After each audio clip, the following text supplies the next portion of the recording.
আমি শাহরিয়ার ইমন শুভ, জাহাঙ্গীরনগর বিশ্ববিদ্যালয়ের ছাত্রলীগের ডেপুটি আইসিটি সেক্রেটারি। 5ই অগাস্টের আগে তুমি এই যে কথিত যারা বৈষম্য বিরোধী ছাত্র জোট বলছে, এদের কর্মকাণ্ডগুলো বিশেষ করে তোমার ক্যাম্পাসের আশেপাশে সেটা তুমি কেমন দেখেছো? কথিত যে মবের ব্যাপারগুলো হয়েছে সারা বাংলাদেশ কেন্দ্রিক, সর্বপ্রথম জাহাঙ্গীরনগর দিয়েই শুরু হয়েছিল। জাহাঙ্গীরনগর বিশ্ববিদ্যালয়ের ছাত্রলীগ 14ই জুলাই নিয়মিত কার্যক্রমের অংশ হিসেবে একটি মিছিল পরিচালনা করতেছিল। হঠাৎ করে যেই মব বাহিনী, শিবির বাহিনী এবং অন্যান্য যেই কথিত ছাত্র সংগঠন, তারা অতর্কিতভাবে বাংলাদেশ ছাত্রলীগ জাহাঙ্গীরনগর বিশ্ববিদ্যালয়ের উপর হামলা করে। সেই হামলায় আক্রান্ত হয়ে জাহাঙ্গীরনগর বিশ্ববিদ্যালয় ছাত্রলীগের সাধারণ সম্পাদক হাবিবুর রহমান লিটন তার মাথায় আঘাতপ্রাপ্ত হয় এবং তার মাথা ফেটে যায়। পরবর্তীতে একই হামলার পরবর্তীতে কিছুক্ষণ পরপর ছাত্রলীগের উপর হামলা করা হচ্ছিল এবং সেই হামলার জের ধরে এনভায়রনমেন্টাল সায়েন্স বঙ্গবন্ধু হলের সামনে থেকে বেশ কয়েকজন ছাত্রলীগের নেতাকর্মী আক্রমণের শিকার হয় এবং পরবর্তীতে তারা জঙ্গল, তারপর পুকুরের মাঝখান দিয়ে পালাতে সক্ষম হয়। আবার কেউ কেউ সেই আক্রমণের দ্বারা ব্যাপকভাবে আঘাতপ্রাপ্ত হয়। কিন্তু জুলাই মাসে তো বাংলাদেশ আওয়ামী লীগ ক্ষমতায় ছিল। এত বড় একটা ঘটনা ঘটে যাওয়ার পরে ছাত্রলীগের পক্ষ থেকে কোনো রেজিস্ট্যান্স কেন আসেনি? প্লাস তোমাদের পক্ষ থেকে কোনো কন্ট্রিবিউট কিছু ছিল যে তোমাদের কারণে কিছু হয়েছে?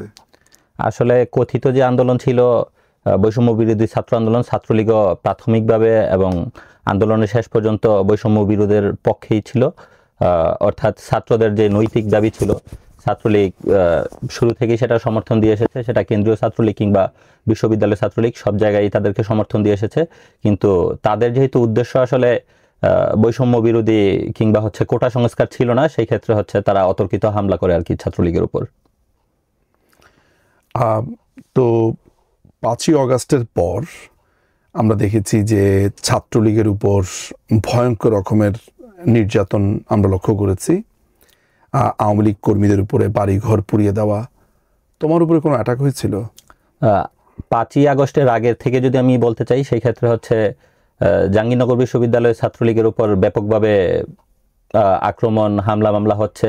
আর সারা বাংলাদেশে যে আন্দোলনটা ছড়িয়েছে সেটা প্রাথমিকভাবে জাহাঙ্গীরনগর বিশ্ববিদ্যালয় থেকেই ছড়িয়েছে। অর্থাৎ জাহাঙ্গীরনগর বিশ্ববিদ্যালয় ছাত্রলীগের উপর আক্রমণের পরপর বৈষম্য বিরোধী ছাত্র আন্দোলন নামে যে জঙ্গি গোষ্ঠী, ওরা জাহাঙ্গীরনগর বিশ্ববিদ্যালয়ের বিসির বাসভবনে আক্রমণ করে এবং সেখানে মবের সৃষ্টি করে। সেই মব থেকেই বিদ্যুৎ অফ ছিল। বিদ্যুৎ অফ থাকার সুবিধা তারা মাথায় নিয়ে বিভিন্ন প্রকার লাইভ, তারপর সামাজিক যোগাযোগ মাধ্যমে টেলিকাস্ট করে যে তারা আক্রমণের শিকার হয়েছে। যার কারণে সারা বাংলাদেশব্যাপী তারা একটা সিম্পিথি গেমের আয়োজন করেছিল আর কি। সেই সিম্পিথি গেমের অংশ হিসেবে সবাইকে এই আন্দোলনে সামিল করেছে। পরবর্তীতে 5ই আগস্টের পরবর্তীতে প্রত্যন্ত অঞ্চল থেকে শুরু করে কেন্দ্রীয় ছাত্রলীগ বিভিন্নভাবে বিভিন্ন জায়গায় বিভিন্ন সীমাবদ্ধতার শিকার হয়েছে। পুলিশ, যৌথ বাহিনী এবং মব বাহিনী, জঙ্গি বাহিনীর বিভিন্ন আক্রমণের শিকার হয়েছে।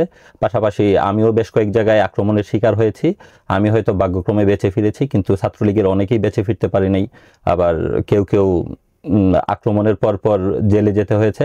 ইভেন আমি যদি সরাসরি বলতে চাই, আমার ব্যক্তিগতভাবে আমি কামাল উদ্দিন হল ছাত্রলীগের অংশ ছিলাম এবং সেখানে আমার জুনিয়র ছিল শরীফুল ইসলাম সোহান, বিশ্ববিদ্যালয় ছাত্রলীগের সদস্য।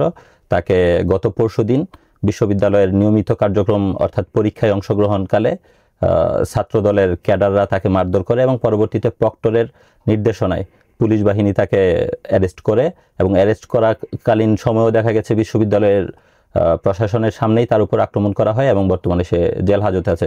এটি শুধুমাত্র ছাত্রলীগের একটি উদাহরণ। এরকম প্রত্যেকটা জেলা, উপজেলা কিংবা ইউনিয়ন, ওয়ার্ড পর্যায়ে সবার উপরেই এইভাবে আক্রমণ হচ্ছে। তো তার বিরুদ্ধে কি কোনো ধরনের মামলা ছিল? সোহান যাকে ধরা হয়েছিল, না, তার উপর কোনো প্রকার মামলা ছিল না।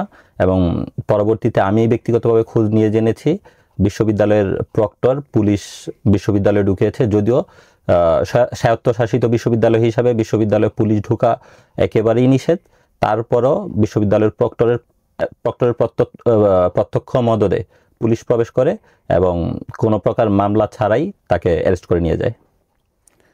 তো আমরা জেনেছি যে সবসময় এটা জানতাম একদম আমাদের স্কুল জীবন থেকে যে জাবিতে, জাহাঙ্গীরনগর বিশ্ববিদ্যালয়ে জামাত কখনো আন্দোলন দানা বাঁধতে পারে না। এখন কি পরিস্থিতি একই রকম? জামাত শিবির তারা রাজনীতি করছে?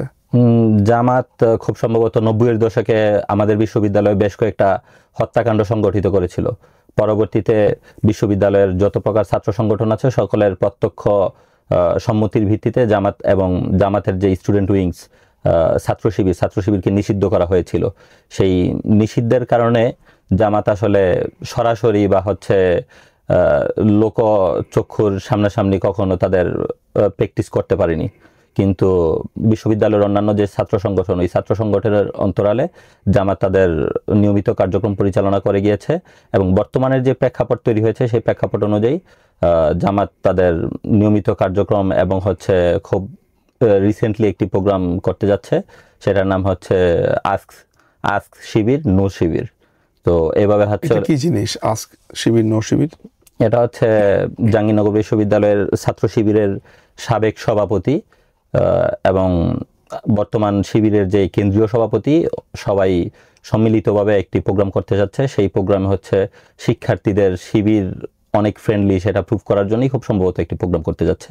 কিন্তু বিশ্ববিদ্যালয়ে আদতে আপনারা হয়তো সবাই জেনে থাকবেন, বিশ্ববিদ্যালয় ছাত্রলীগের সাবেক সাংগঠনিক সম্পাদক দিনের আলোতেই খুন হয়েছে, কিন্তু তার কোনো বিচার তো করা হয়ই নাই, বরঞ্চ শিবিরের ওই ছেলেগুলা পর্যন্ত এখন পরীক্ষা দিতে পারছে, নিয়মিত কার্যক্রমে অংশগ্রহণ করতে পারছে, রাজনীতি করতে পারছে। চক্ষুর অন্তরালে তো নাই, বরং সবার সামনেই নিয়মিত কার্যক্রম পরিচালনা করে যাচ্ছে। অপরদিকে আপনি লক্ষ্য করলে দেখবেন যে ছাত্রলীগের কিংবা হচ্ছে বেশ কিছু সাধারণ শিক্ষার্থী যাদের বিরুদ্ধে কোনো মামলা নেই, কোনো অভিযোগ নেই এবং রাষ্ট্রের স্বাধীন নাগরিক, তারা ক্যাম্পাসে আসতে পারতেছে না, তাদের জীবন হুমকির মুখে এবং তারা ক্যাম্পাসে আসলে নানা প্রকার মবের শিকার হচ্ছে এবং পরবর্তীতে পুলিশ এবং অবৈধ ইউনুস সরকার তাদেরকে অ্যারেস্ট করাচ্ছে। তুমি ছাত্রলীগকে নিষিদ্ধ করবার পর তুমি এখানে এসছো, তাই তো? তোমার এই দিনগুলো কিভাবে কাটলো এখানে আসার আগ পর্যন্ত, বা কিভাবে নিজেকে তুমি প্রকাশ্যে কি আনতে পেরেছিলে? 5 তারিখের পর আমার জীবন খুবই হুমকির মুখে ছিল। আমি যদি বলতে চাই, ঢাকায় পুলিশ এবং হচ্ছে মবের যে ব্যাপারটা, এরা ছাত্রলীগের কর্মী পর্যায়ে যাদেরকে পাবে তাদেরকেই হত্যা করতেছিল। প্রচুর ছাত্রলীগের কর্মী হত্যাকাণ্ডের শিকার হয়েছে, নানাভাবে হ্যারাসমেন্টের শিকার হয়েছে। সেক্ষেত্রে আমি বিশ্ববিদ্যালয়ে ছাত্রলীগ করেছি, আমার জীবন অবশ্যই হুমকির মুখে ছিল। অপরদিকে আমি যদি গ্রামেও যেতাম, গ্রামে জামাত শিবির বা বিএনপিদের যে আক্রমণ, সে আক্রমণ থেকে রেহাই পাওয়ার কোনো উপায় নেই। সো আমাকে একটু জীবন হুমকির মুখে ছিল, যার কারণে আমি বিভিন্ন জায়গায় পলাতকের মতোই ছিল এবং নিজেকে লুকিয়ে রাখতে হয়েছিল। আর আমি যেহেতু বিশ্ববিদ্যালয়ের ছাত্র, সেই ক্ষেত্রে আমি উচ্চতর শিক্ষার জন্য পরবর্তীতে যুক্তরাজ্যের ফাইল প্রসেস করি এবং যুক্তরাজ্যে পাড়ি জমাই। সবশেষ যদি তোমাকে তরুণ প্রজন্মের উদ্দেশ্যে কিছু বলতে হয়, ছাত্রলীগ সম্পর্কে যে মিথ্যে রটনা ছড়ানো হয়েছে সবকিছু মিলে, জেনজি প্রজন্ম, তাদের উদ্দেশ্যে তুমি কিছু বলতে চাও?